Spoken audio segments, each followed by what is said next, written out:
You are Locked On Lakers Postcast, part of Locked On Sports Los Angeles, on the Locked On Podcast Network, your team every day. Stars shine bright. Luka, LeBron, and Austin come through, and the Lakers get a much-needed win. We talk about it all on the Locked On Lakers Postcast. I'm Dave Palet. Thank you so much for joining me tonight. This was a must-win situation for the Lakers.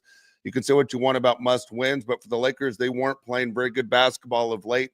Very concerning, especially after the way they took on the Golden State Warriors and lost. We all know that the Lakers' two toughest games of the season are coming up when they face, obviously, the Oklahoma City Thunder on Sunday and on Tuesday, and they desperately needed this win against the Pelicans on Friday night to move forward against Oklahoma City and everyone else they're going to face in the short schedule that remains for the rest of the season. So this Laker team needs to get sharp, and they need to get sharp fast to figure out what is their best plan of attack. We're going to talk about it all on what the Lakers did tonight, and also something the Lakers did that I think benefits them moving forward. And if you follow this show on a regular basis, I bet you have a pretty good idea as far as what I'm going to say.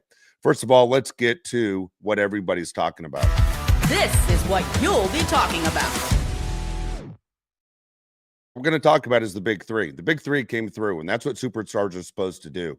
And the big three, obviously, the Lakers needed them. We're kind of concerning on back-to-back nights. If this was a game that was in November, a game that was in January, there would be a situation where you saw some of your stars that were going to sit out and not play the back-to-backs. Well, the Lakers needed this win. After what happened this week and what happened against the Warriors at home, where all of a sudden you're scratching your head and saying, this Warriors team, when they're at full strength, are they a team that now contends for a championship? The Lakers had dominated Golden State up until yesterday. And the Warriors might have figured out something new on the Lakers. And you can sit there and say that, or you can say, hey, that's not the way Luka normally plays, where he never makes a three.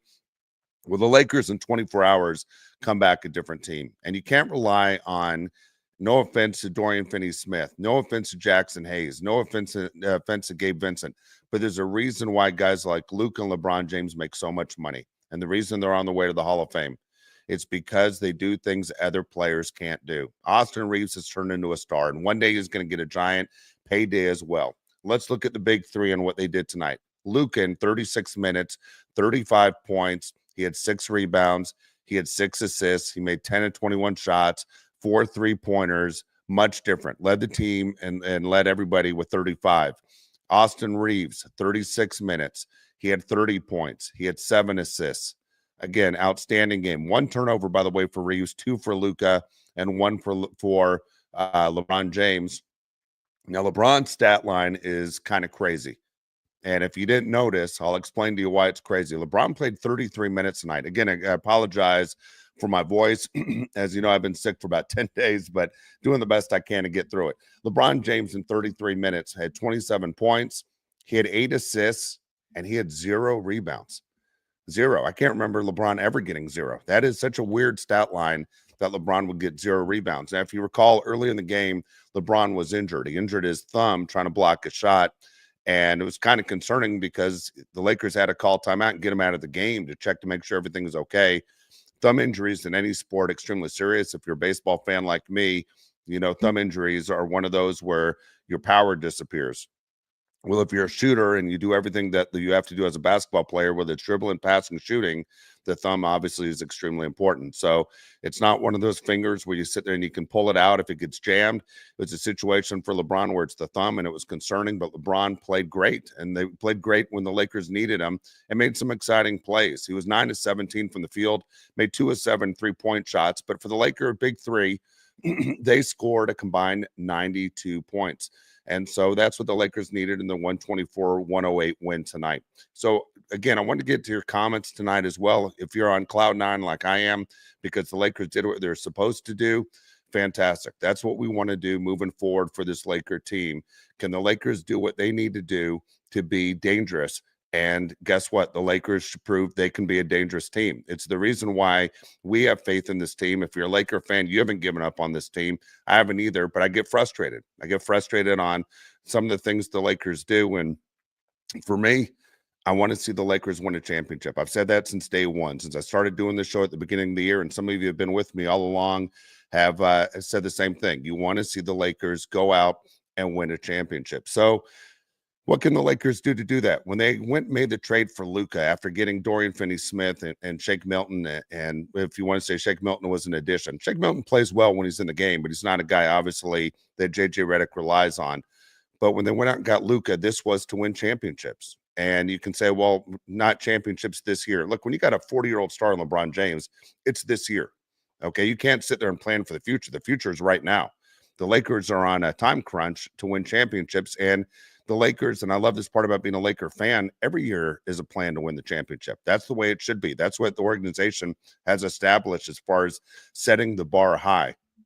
So it's always a sense of urgency. It's exactly what you want. If you're a Dodger fan, it's the same thing. It's always a sense of urgency, and there's nothing else you can ask for except going, this is what I want. As a sports fan, this is what I want. It's not wait till next year with these two LA franchises. And so they set the bar high, and it makes it easy to be a fan of the team when they're playing well and they have superstars to represent your obviously favorite colors. Real quick, want to mention the people over at 5 Hour Energy. 5 Hour Energy, look, can help you out. So many people have said they haven't caught up since daylight savings. You know, again, it feels like you only lost 1 hour of sleep, but at the same time, you feel tired. 5 Hour Energy has your back. Extra sunshine means more time, more fun. Sometimes you need a little boost, though, to power through. Whether you're staying up late, watching the NCAA tournament, watching Laker games, watching Dodger games, squeezing in a round of golf, or if you're coaching baseball like I do in the afternoons, there's nothing like that extra hour. At the same time, it comes with being tired. Basketball madness, of course, we know the Final Four is coming up tomorrow and the championship game on Monday night. Extra daylight means extra activities, on-the-go convenience, whether you're traveling. 5 Hour Energy is easy to grab and keeps you feeling refreshed. Again, head to 5hourenergy.com. Find over 15 flavors to choose from, including watermelon, blue raspberry, peach mango. You can even build your own 12-pack or 24-pack and have it delivered right to your door. Need one right now? Grab 5 Hour Energy shot at your local grocery or convenience store. They're easy. They're everywhere. Easy to stock up and stay energized with 5 Hour Energy. All right. Fantastic deal right there for you. Again, recommended as well. Also want to let you know, don't forget about the people over at FanDuel. You know, FanDuel right now, of course, this is the time of year as we talk about with basketball and everything that's going on with March Madness. The NCAA tournament is here, as everyone knows. FanDuel is giving you a chance to get in the action like never before. Right now, new customers can get $200 in bonus bets when your first $5 bet wins. That $200 extra bucks on everything from buzzer beaters to Cinderella stories, and even who's cutting down the nets. Picking your favorite teams. Are you picking the Final Four with your heart or your head? That's up to you. Staying in the action with the tournament games happening almost every day. There's always something exciting to bet on. Easy and fast. FanDuel app is simple and easy to use. And when you win, you get paid instantly. No waiting around. So visit FanDuel.com and get in on the college hoops action all tournament long. All right. Again, I apologize for my voice. I'll tell you right now, it's driving me crazy listening to my voice as well. So Lakers win, again, 124-108, and that's the exciting part of the night. I want to get to your comments as well of what you think before we take a look at this box score and the way things played out for the Lakers. Again, I know I can always count on BC and Craig. You guys are always there. I love BC right here. I see it right away. LeBron plus Luka equals championship. Austin Reaves, I tell you, BC has a lot to do with that. Good to see both of you guys again on Friday night. Always means a lot to me that you guys are here. Lakers need LeBron, Luka, Reaves to average 80 points on 50% shooting in the playoffs to have a chance. I don't know to have a chance. I mean, I think, you know, you have other guys that can step up, whether it's a Gabe Vincent, whether it's a Dalton Knecht. You have Dorian Finney-Smith, who has knocked down some threes at the same time. Craig says Luka broke his slump. Look, it was weird to see Luka not make a three-point shot, right? 114 straight games making a three-pointer, and all of a sudden that comes to an end at the worst time when they're facing the Golden State Warriors. Luka, this is the way I would look at it. I was talking to my son who happens to be in town, and we're watching the Lakers together tonight. And one thing about Luka and Magic Johnson, because they get compared a lot as far as being distributors and great passers. Luka, if you notice, every first quarter, Luka comes out and establishes his game by scoring a ton of points. And nothing against that. I mean, it's great to have a guy score 14, 15 points in the first quarter. At the same time, you see a lot of standing around from other guys on the team. I'd almost like to see it backwards. And you can say you're nuts for being critical of this, but I would love to see Luka establish the pass first and get guys involved that can shoot, whether it's an Austin Reaves, whether it's Rui, who used to start off games by knocking down a three-pointer, and getting the guys involved. Because it seems like the Laker players sit around for the first 8 minutes and watch Luka do his thing as he gets his 15 points. It seems like it would make Luka's game a lot easier for him if guys now know that other guys on the court are dangerous, and then Luka would get his open shots and Luka could save his energy. But I understand it's the way he's always done it, but at the same time, have the Mavericks won with him doing it this way? Have the Lakers won against good teams with him doing it this way? Is this the best plan of attack? I would love to see Luka actually get LeBron, Austin Reaves, those guys involved early instead of late. And for me, that's the way I'd like to see it. I know JJ Redick, I'm sure, is fine with it. I don't know what happens in practice or what the game plan is. At the same time, it's something that I would like to see a little bit of a change, because I think the Lakers moving forward would be really exciting. Okay, hold on. Craig just wrote something in here that I just saw. Craig, I'm sorry. It says Craig saying he's seen all 17 championships. Damn, that's impressive. That's absolutely amazing if you've seen all 17. I'll tell you, my first one was all the way back in 1980, and I thought I've seen a lot. So BC says the first one was in 1953 or something. Yeah, so I don't know, Craig. Are you lying right here? What's going on here? He says, Craig says, yes, he's seen the Minnesota ones on tape. Okay, there you go. I was about to say, how old are we talking here? But I thought I was the old guy talking Laker basketball till I just saw that. He's seen all 17. Good for you, man. You're a diehard just like I am. Just like I am. It's funny. Everyone who ever walks into this room and sees all these Lakers, all this Laker stuff behind me, and I got a lot more of it.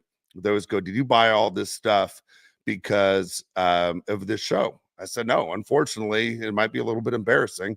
I haven't had all this stuff for years, and I got a lot more of it. I got Laker warm-ups. I got all kinds of stuff that I have as far as Laker stuff. Now, the one thing I don't have is I need a LeBron James jersey, and I got an All-Star game jersey back over here behind me, but I also need to get a Luka jersey as well. Got about 3 Jerry West jerseys just because even though I never saw Jerry West play a game, Jerry West is always impressive because as a player and as a front office person, Jerry West basically, you could say, is responsible for almost every Laker championship outside of the one in 2020.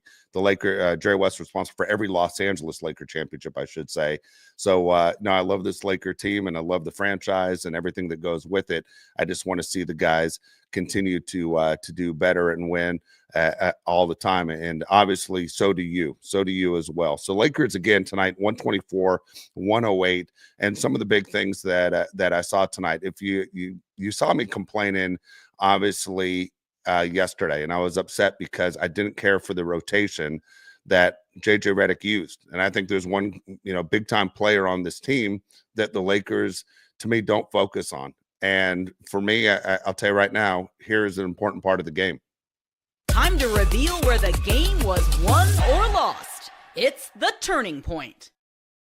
A big part of the game for me was in the second quarter. Dalton Knecht comes into the game towards the end of the second quarter, really late in the second quarter. And in 1 minute, Dalton Knecht scores 8 points. If you remember, there was a missed three-pointer. He tips the ball in, bank shot, tip in, outstanding. Then he comes through and he knocks down 2 3-pointers in a row. Dalton Knecht with 8 points right away. And for me, I want to see more Dalton Knecht. Number one, I want to see his career grow. Two is when you have a shooter like Dalton Knecht, he's a guy that can get you back in the game quickly. And so I was excited to see Dalton Knecht in the rotation. They made the comment on the broadcast that it was the first time Dalton Knecht has ever sat out a full game like he did yesterday against Golden State. And it's funny because Golden State's known for shooting threes. The Boston Celtics also known for shooting threes. I think Dalton Knecht can be an important piece. And again, if it's the reason is because of his defense, I don't know. One thing the Lakers did, though, in the first quarter, going all the way back there, Jose Alvarado had 18 of the Pelicans' first 23 points. He did not score at all the rest of the second half, after the first half, I should say, after he scored his 18 points. He didn't score anything in the second quarter. He didn't score again until the third quarter. But for the Lakers, they were able to focus. Again, I know the Pelicans were missing a lot of stars, a lot of starters as well. But the Lakers did what they're supposed to do. They can't worry about who the Pelicans have on the floor.